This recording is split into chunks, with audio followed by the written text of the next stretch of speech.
peux-tu nous parler de la composition du patrimoine de cette SCPI LF Croissance et Territoires, puisque comme elle existe, forcément, il y a du patrimoine, j'imagine.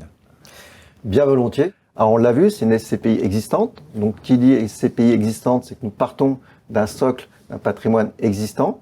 Ce patrimoine existant, aujourd'hui, c'est plus de 50 immeubles détenus en direct. Nous avons également 2 participations dans des fonds qui regroupent des actifs à la fois de santé et de commerce. Au total, ce patrimoine existant, c'est environ 52 000 m². Donc on peut retenir une chose importante sur le patrimoine de cette SCPI, c'est sa granularité, puisque 52 000 m², plus de 50 immeubles, c'est pas de gros ensembles immobiliers monolocataires. On le voit sur cette slide, il y a plus de 100 locataires dans le patrimoine de la SCPI.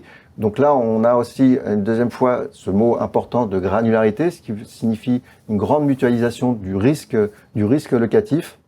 On n'est donc pas exposé à des grands ensembles immobiliers avec un seul locataire.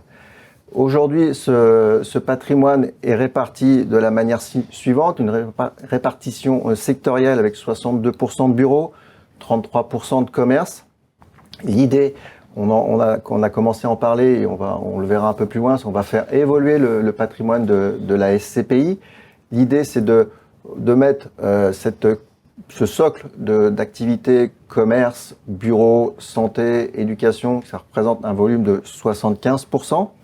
Et on va dédier 25% à ce qu'on appelle plus de la diversification. Dans cette diversification, nous retrouverons du tourisme, de l'hôtellerie et également de la logistique. La logistique, c'est pour répondre aussi aux besoins du e-commerce. Ce sera des petits entrepôts de logistique, des petits bâtiments d'activité. Donc, comme vous pouvez le voir, une évolution sectorielle qui va évoluer en passant de 62% de bureaux à 75% qui sera le volume de bureaux, commerce, santé.